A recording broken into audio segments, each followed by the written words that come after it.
భిన్నములు fractions భిన్నములు. ఈ భిన్నాలు భిన్నం అంటే మీనింగ్ ఏంటి? భిన్నం అంటే మొత్తం ఒక భాగం ఉన్నప్పుడు ఆ భాగాన్ని రెండు ముక్కలు చేస్తే సగం అవుతుంది. ఉదాహరణకి పుచ్చకాయ తీసుకుందాం.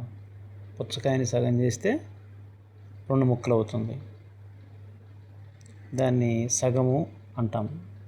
చిత్రంలో చూడండి, సర్కిల్లో మధ్యకి పెద్ద గీత గీసాము. ఒక పుచ్చకాయ అనుకుందాం, దానిలో మధ్యలో గీత గీసి కట్ చేస్తే 1/2 అంటే 2 సగాలు. అంటే 1ని 2 భాగాలు చేసాం, అంటే 2 సమాన భాగాలు. సగం అంటే 1/2. సగాన్ని మళ్ళీ సగం చేస్తే 1/4. కాబట్టి 1/2 సగం, 1/4 నాలుగవ వంతు, 1/8. అంటే ఒక్క పుచ్చకాయని 8 సమాన భాగాలు చేస్తే 1/8. 1/2 భిన్నం, 1/4 భిన్నం, 1/3 కూడా భిన్నమే. 1/3 కూడా భిన్నమే. డౌన్లో ఒక 9 సమాన భాగాలు కలిగిన పట్టీలు ఉన్నాయి. వాటిలో 3ంటికి మనం రంగు పూసాం కాబట్టి 3/9 వేసాం. 3/9ని భాగారం చేస్తే అంటే మళ్ళీ ఒకే 3 చేత కనుక రెండింటిని భాగరిస్తే 1/3 అవుతుంది. 3 1 3, 3 3 9, 1/3. అంటే మొత్తం 9 భాగాల్లో 3 సమాన భాగాలు చేస్తే 3 ఒక భాగం, 3 ఒక భాగం, 3 ఒక భాగం, అంటే 1/3, అంటే 3వ వంతు అంటాం మనం దాన్ని. కాబట్టి భిన్నము అంటే మొత్తం భాగాన్ని ఎన్ని సమాన భాగాలు చేసామనేది భిన్నం. హాఫ్ అంటే సగం, క్వార్టర్ అంటే 4వ వంతు. క్వార్టర్లో సగాన్ని 1/8 అంటాం, 8వ భాగం అంటాం మనం. కాబట్టి ఈ విధంగా భిన్నాలు అనే కాన్సెప్ట్ ఉంటుందన్నమాట. విద్యార్థులు ఈ భిన్నాల్ని ఈ టెక్స్ట్ బుక్లో ఉన్నటువంటి అనేక బొమ్మలను చూసి మీరు ఒక అవగాహనకి రావచ్చు. అయితే భిన్నం అంటే మొత్తంగా ఒకటి అనుకోవాలి.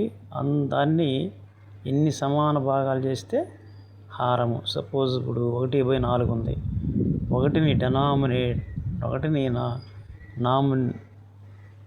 తెలుగులో లవము అంటాము, డినామినేటర్ అంటారు ఇంగ్లీష్లో. 4ని హారం అంటాము, దాన్ని డినామినేటర్ అంటారు. ఈ లవము హారము మధ్యలో గీత ఉంటుంది, దాన్ని బై అంటాము. అలాగ రాస్తే దాన్ని భిన్నము, ఫ్రాక్షన్ అని ఇంగ్లీష్లో అంటాం. కాబట్టి విద్యార్థులు వీటిని జాగ్రత్తగా గమనించుకోండి. సపోజు 100 రూపాయలు ఉన్నాయి. 100 రూపాయల్లో సగం ఎంత అంటే 100 × 1/2 అంటే 100లో సగం 50. అంటే 100ని 2 భాగాలు చేయాలి. 100లో 4వ వంతు ఎంత?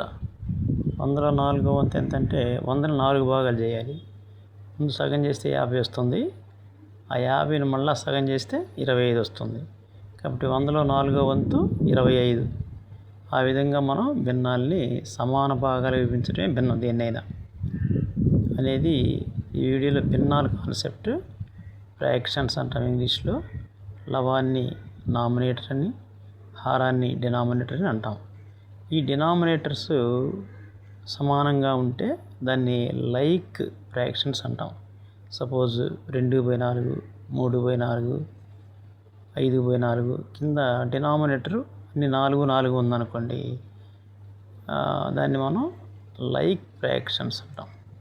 సజాతి భిన్నాలు అంటాం దాన్ని.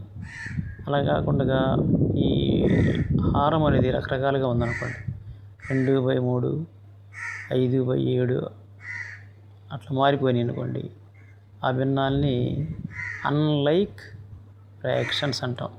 అంటే విజాతి భిన్నాలు అని అంటాం అన్నమాట. తర్వాత క్రమ భిన్నము. హారం ఎక్కువ ఉండి లవము తక్కువగా ఉంటే క్రమ భిన్నం. 1/2. 1/2లో లవము 1, హారము 2.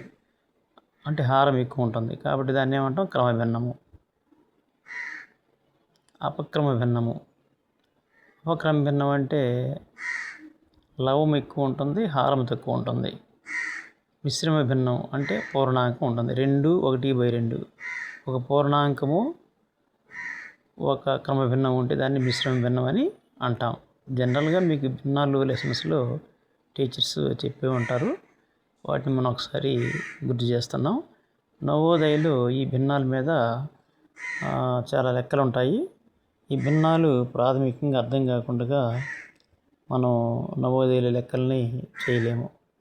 కాబట్టి విద్యార్థులు మా యొక్క T Malyadri N3N online Navodaya coaching ఆన్లైన్లో మేము వీడియోలు పెడుతూ ఉంటాం. మీరు సబ్స్క్రైబ్ చేసుకుంటే మేము వీడియోలు పెట్టిన వెంటనే మీకు తెలిసిపోతుంది.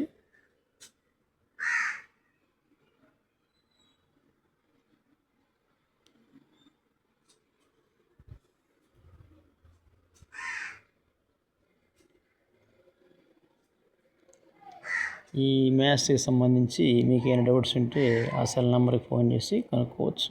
Thank you. Like, share and subscribe.